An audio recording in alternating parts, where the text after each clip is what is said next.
লিখিত প্রশ্নের জবাবে দিয়েছেন সেটা এরকম প্রতিশ্রুতি তারা দিয়ে এসেছিল এই ভীষণ ডকুমেন্ট নামে নানাভাবে এই প্রতিশ্রুতিগুলি যে ভাওতা বোগাস প্রতারণা আজ এটা প্রমাণিত হয়ে গেছে।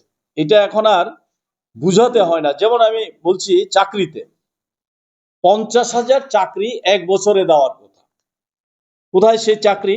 7 লক্ষ বেকারের ঘরে ঘরে চাকরি দেওয়ার কথা। তো চাকরি কোথায়?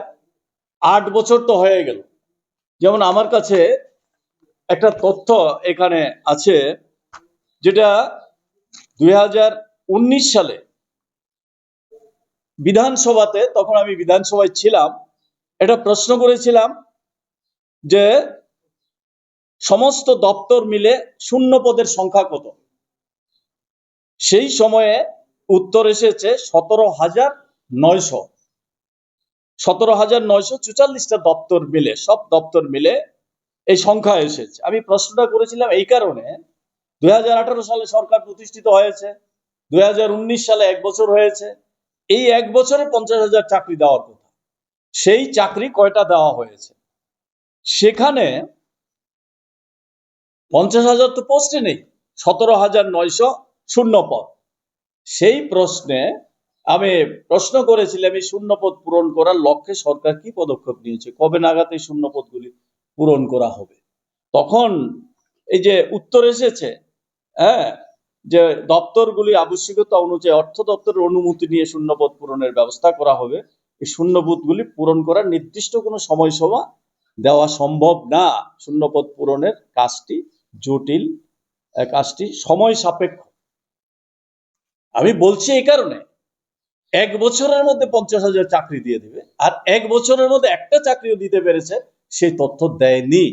এই যে বললাম ভীষণ ডকুমেন্টের যে প্রতিশ্রুতি, এটা প্রতারণা, বোগাস, এইটা আজকে প্রমাণিত হয়ে গেছে। 8 বছরে এই যে 50,000 1 বছরে চাকরি দেবে বলেছিল, তার 3 ভাগের 1 ভাগ চাকরি দিতে পারেনি, এটা যেমন ঘটেছে। আর এখন শূন্য পদের সংখ্যা কত? যেমন 2025 সালের মার্চ মাসে বিধানসভায় তথ্য দিয়েছে 43,285 শূন্য পদ, 37টি দপ্তর। আরো বাকি দপ্তরগুলির শূন্য পদ আসেনি। এখন সেই সংখ্যাটা গিয়ে দাঁড়িয়েছে 56,000-এর উপরে শূন্য পদের সংখ্যা। তো শূন্য পদ পূরণ করা হচ্ছে না কেন? এইভাবে তো তফসিলির হোক, উপজাতিদের ক্ষেত্রেই হোক, সাধারণ ক্যাটাগরির বেকার যুবক যুবতীদের ক্ষেত্রে হোক, চাকরি তো হতে হবে। এই প্রতারণা সকলের সঙ্গেই একইভাবে এ করে যাচ্ছে। আরো যেমন প্রতিশ্রুতি দিয়েছিল অনিয়মিত কর্মচারীদের নিয়মিত করবে, কোথায় সেগুলি? 10,323 তাদের চাকরির ব্যবস্থা করবেন, 7ম পে কমিশন দেবেন। এখন কোথায় এগুলি? এখন তো ডিএই পাচ্ছে না এই কর্মচারীরা।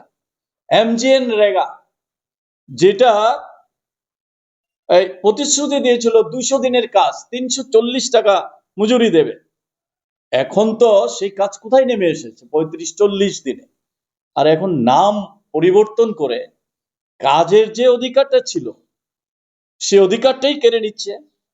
একইভাবে কেন্দ্রীয় সরকারের যে দায় দায়িত্ব, সে দায় দায়িত্ব সরিয়ে ফেলছে। কেন্দ্রীয় সরকার আগে 90% টাকা বহন করত, এখন 60% টাকা বহন করবে।